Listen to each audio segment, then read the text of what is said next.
"Why are you lying, Seth?" Aidan's voice cracked as he stood in the principal's office, his fists clenched tightly at his sides. His face was flushed, both from anger and humiliation. The room felt like it was closing in on him, the walls echoing the accusations that weren't his fault. Seth, sitting smugly in the chair across from him, leaned back with a calculated smirk. A faint bruise on his arm was on full display, like a badge of honor. "I'm not lying," he said in a falsely innocent voice. "Aidan punched me. For no reason." Aidan's breath caught in his throat. "That's not what happened," he blurted out, his voice trembling. "You pushed me first. You wouldn't stop teasing me." "Enough," Principal Hayes interjected sharply, her gaze fixed on Aidan. "Aidan, you've been accused of hitting another student, and we do not tolerate violence at this school." "But he started it!"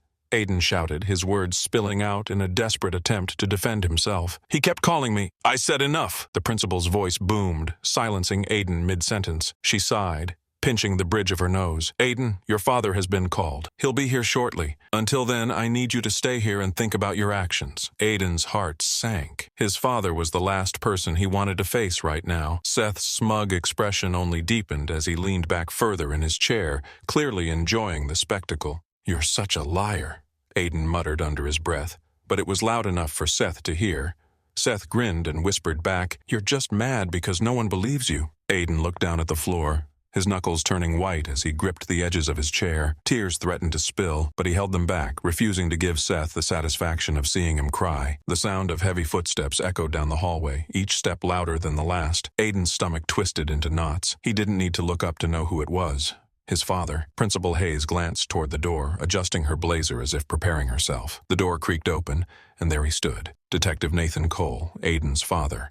His broad shoulders filled the doorway, and the faint glint of his badge caught the light as it rested on his belt. His face was a mask of calm authority, but Aidan knew better. That look only meant one thing. He was furious. Aidan hesitated, his eyes darting to Principal Hayes, who looked unimpressed, and then to Seth, whose smirk had returned. But when he met his father's eyes, something in him steadied. "He kept calling me names, Dad. He wouldn't stop. Then, when I told him to leave me alone, he shoved me. I didn't hit him. He's lying." Nathan nodded slowly, absorbing every word. "And did anyone see him shove you?" Aidan's shoulders slumped. "I don't know. Maybe, but no one will say anything." Nathan's expression hardened, and he turned back to Principal Hayes. "Let me get this straight. You've punished my son based on the word of one boy and some conveniently biased witnesses, but you didn't bother to investigate what led to this?" Principal Hayes straightened, her tone defensive. "Detective Cole, we have a responsibility to maintain order and discipline, regardless of the circumstances. Aidan's actions, alleged actions." Nathan interrupted, his voice sharp. "My son said he didn't hit Seth, and you've already decided he's guilty. That's not maintaining order, that's negligence." Seth shifted uncomfortably in his chair, his confidence waning.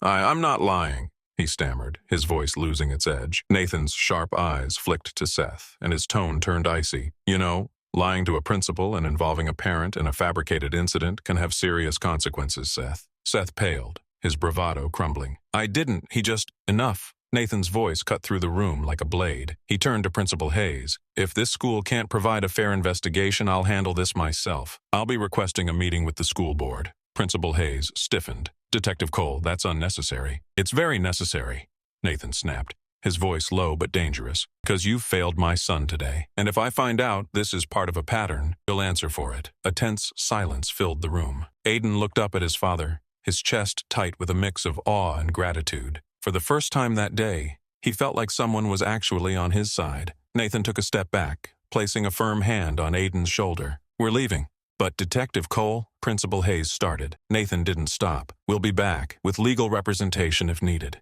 As they stepped out into the hallway, Aidan let out a shaky breath. "Dad, Not here," Nathan said softly but firmly. "We'll talk in the car." Aidan nodded, falling into step beside his father. The weight of the day clung to him, but for the first time he felt a spark of hope. His father wasn't just angry, he was fighting for him. And Seth? Aidan couldn't help but glance back at the office where the smug boy now looked anything but confident. For once, the tables were starting to turn. The courtroom was silent, the air heavy with anticipation as the judge adjusted his glasses and glanced at the papers before him. Aidan sat with his father, Nathan, at his side, both of them tense but resolute. The weeks leading up to this moment had been grueling, full of meetings, testimonies, and painstakingly gathering evidence to clear Aidan's name. Across the room, Seth sat next to his parents, his once smug demeanor replaced with nervousness. The truth had come to light. Witnesses, previously too afraid to speak up, had finally stepped forward to confirm Aidan's story. Seth had been the aggressor all along, pushing and taunting until Aidan had no choice but to defend himself. Nathan had fought tooth and nail to ensure that the school was held accountable for their failure to investigate properly. Principal Hayes had been forced to step down after it was revealed that she had a history of dismissing claims from students who lacked influential parents. It wasn't just about Aidan anymore.